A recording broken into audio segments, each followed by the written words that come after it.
In my last video, I have discussed about the process of permanent residence in Canada. In this video, I'm going to discuss about the process of Canadian citizenship. Before that, let's see the current immigration updates in Canada. Number one, sharp cutting down of low-wage temporary foreign workers from September 26th. This decision will mostly affect Indian and Asian immigrants because this program has been misused to exploit migrants.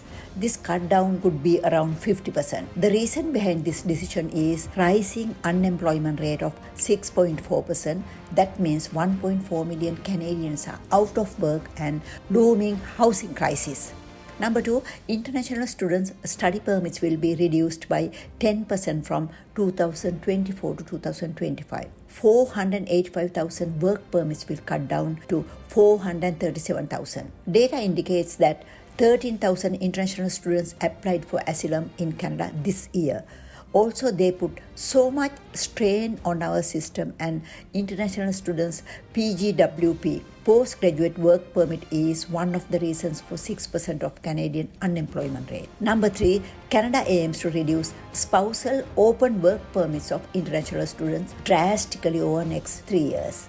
This number is about 100,000, but the Canadian government will make exceptions for highly skilled students in specific advanced programs. If the student in a master's program and if the study period is not 16 months long, a spouse will not get the work permit. The students in doctoral or select master's programs at designated learning institutions would qualify for work permits. Reason behind all these decisions is to cut down the temporary residence population to 5% of the Canadian population. Now let's discuss about the Canadian citizenship. Canadian citizenship is gained by meeting the legal requirements of the Canadian government. Now let's see the advantage of being a Canadian citizen. Number one, permanent residence cards need to be renewed in every 5 years, but citizens don't need to renew their status. Number two, Canadian citizens have all the benefits and obligations of permanent residence, and above all those benefits, Canadian citizens can vote in federal, provincial and municipal elections and run for the various levels of government political offices in Canada. Number three, Canadian citizens have the privilege of having a Canadian passport and can travel visa-free to 185 international destinations. Also provide easy entry and exit. Number four, rules are easier for staying abroad without affecting Canadian citizenship. Number five, you can apply for unelected government jobs which need a security clearance. Number six, if you face problems like losing documents and belongings in another country, requiring urgent assistance, you can get Canadian embassy support across 100 countries.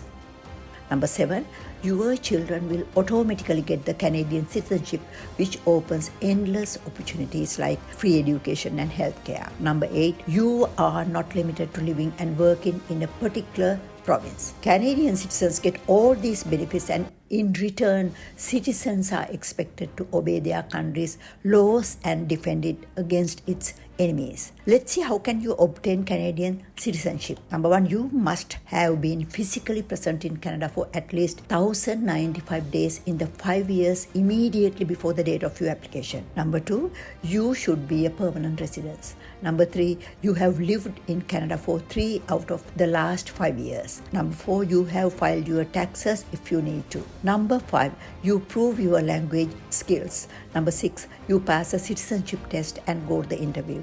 Number seven, you take the oath of citizenship. Citizenship fees are for adults $630 and minors $100. Citizenship test. It is in English or French and 45 minutes long. The test has 20 questions, multiple choice or true or false. The questions are about rights and responsibilities of Canadian citizens. The test also has questions about Canada's history, geography, economy, government laws and symbols. If you are under 18 years old, you do not need to sit for the test or go to an interview. If you are over 54 years of age, you do not need to sit for the citizenship test but need to face the interview.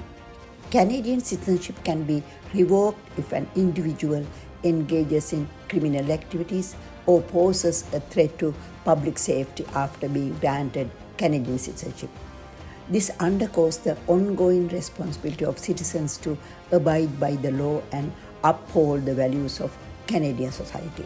In my next video, I'm going to talk about Canada's current immigration situation. Okay.